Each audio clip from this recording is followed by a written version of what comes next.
join with all nature in manifold witness, as thou hast been, thou forever will be. Great is thy faithfulness, great is thy faithfulness.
stand.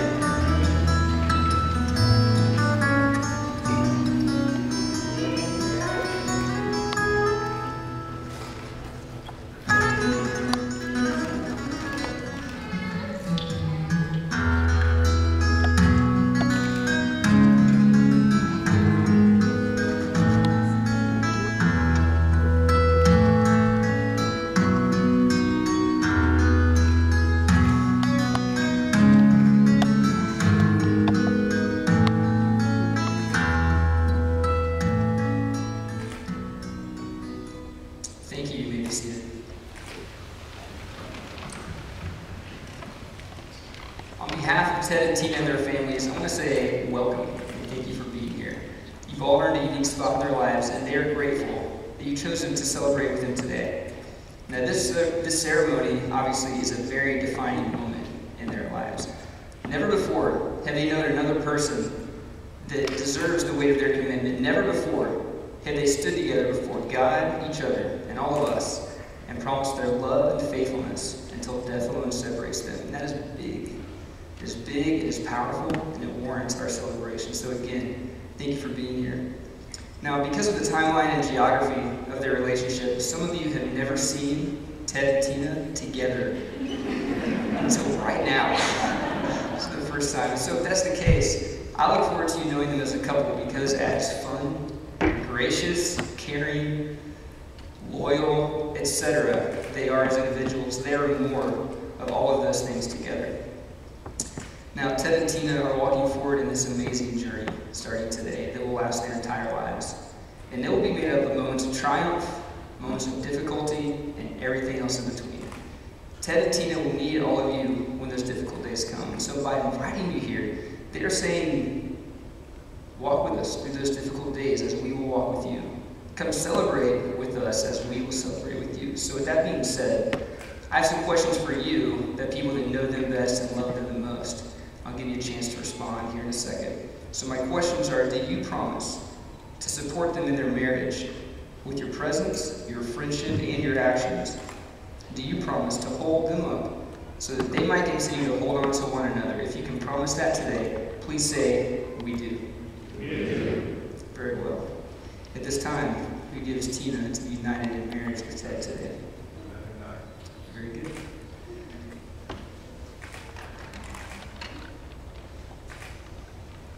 All right, as Tina and Ted take a few moments to pray with their parents, I would encourage us all to pray for them that God will bless their marriage and that He would be reflected through it for the rest of their lives.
not know that in a race, all the runners run, but only one gets the prize? Run in such a way to get the prize. Everyone who competes in the games goes into strict training. They do it to get a crown that will not last, but we do it to get a crown that will last forever. Therefore, I do not run like a man running aimlessly. I do not fight like a man beating the air. No, I beat my body and make it my slave, so that after I have preached to others, I myself will not be disqualified for the prize.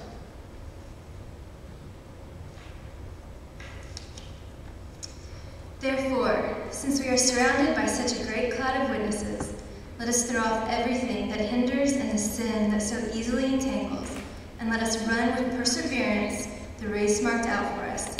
Let us fix our eyes on Jesus, the author and perfecter of our faith, who for the joy set before him endured the cross, scorning its shame, and sat down at the right hand of the throne of God.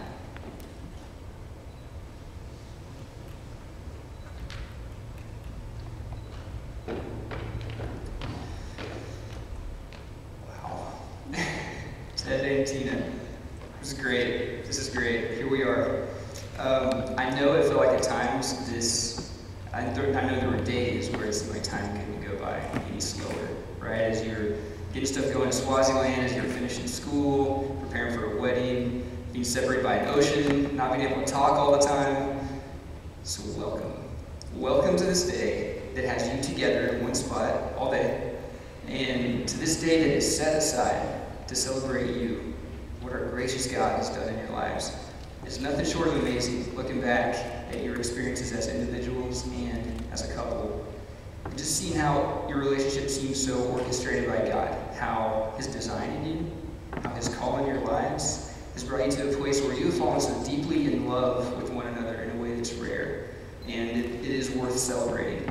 It warrants our celebration. And so I want to say, on behalf of everyone that you've invited, thank you for letting us be a part of this. Thank you on behalf of your wedding party and the people here. Thank you for letting us participate in this relationship that is so powerful. It is good to be in the presence, and you can just feel it in the air that it is good to celebrate you all today. So I want to encourage you, as scripture was read about this journey, this faith journey that we're on, right? This marriage journey as well as like a race. The previous leg is over. Right, the new leg starts today, and I want to just say that you ran the previous leg well. With purity, with patience, you have waited for one another. With wisdom and discernment, you've guarded your hearts as you move closer to this day. And now you begin this marriage that's grounded in this unconditional love that has deep roots. And so let us just all say we're proud of you. Good job. Well done. So a few months ago, I sent you an email saying, hey, tell me 3 things that you love about the other person, and email it to me. All right, so I've seen that used in ceremonies before, sometimes well, sometimes not. It doesn't always come. So I just kind of wanted to use it, okay, let me get a feel for their relationship and see how I can reflect it in the ceremony. But once I got your answer, I was like, no, I'm using it in the ceremony. So thank you for giving me your permission previously to use this. But I wanted you to hear what each other said. So Tina, when asked the 3 things that he loves about you, Ted said this: I love her heart for the Lord and for others. She's got the first 2 commandments down. 2, I love how much she exhibits God's character through unconditional love and forgiveness to me. 3, how I can be more myself around her than anyone else I know, and it's okay, because she loves me just like I am. I don't have to try to be someone I'm not. I'm more real with her than I can be with anyone else, because she loves the real me. And Ted, about you, when asked the 3 things she loved most about you, Tina said this: I love how Ted is always striving to put God first in his life, and that every area of his life will be glorifying to God. It encourages me and it challenges me. 2nd, she said, I love the way he's always so quick to repair things in our relationship. It is a top priority for him to make sure that there is peace between us. It makes me feel like I can always go to him with anything, because I know he wants our relationship to be in the best place possible. And 3rd, I love the way he makes me laugh, and he is so positive. He is such an encourager, and I feel like he is my personal cheerleader. It's awesome. That's what it's about. That's perfect. That is what it's about. So what I noticed about your answers, first, both of you went straight to God. You both went straight to the other person's commitment to God. And I'm assuming you didn't share answers before you emailed me back. You didn't email each other and say, hey, would you prefer number 1? Which is perfect, because I think it just speaks of your foundation, of your focus, and your priorities. So you both went to that first. And then second, I hear this freedom in the reality that it's not always going to be perfect. Sometimes there needs to be some forgiveness given and received. And that's okay. And within that, there's no need for pretense or being something that you're not. You're free to be yourself and know that you're fully accepted. And I think having that freedom and vulnerability is kind of rare. And I think you're off to a really good start. So may I encourage you in saying, that's good. That's a really good place to be. Now, as you serve together in Swaziland, as you start this first year of marriage, or as you move forward in marriage, I think these things you love about each other will get more pronounced. And I think your list will get longer of the things that you love. Not that you just have 3 things you love about each other, because I asked for the top 3, right? But I think you'll have more and more to add to that list as time goes by. And about your service in Swaziland, I love it. And what was said last night at the rehearsal dinner, I mean, I just echo, we all are proud of you that you're doing this. And we love it that you're not going to change Swaziland and turn them into America, or make them do things the way you do it. You are going to serve people who need to be served. And you're serving them because you were loved first, and now you're showing that love to them. People who need shelter and food and medical care and water. And so we all just support you in that and love it that your heart for service is being exercised in this marriage relationship. It's perfect. It's awesome. So as we talked leading up to the wedding, obviously service kind of came out as a theme, but focus is a word that really struck me.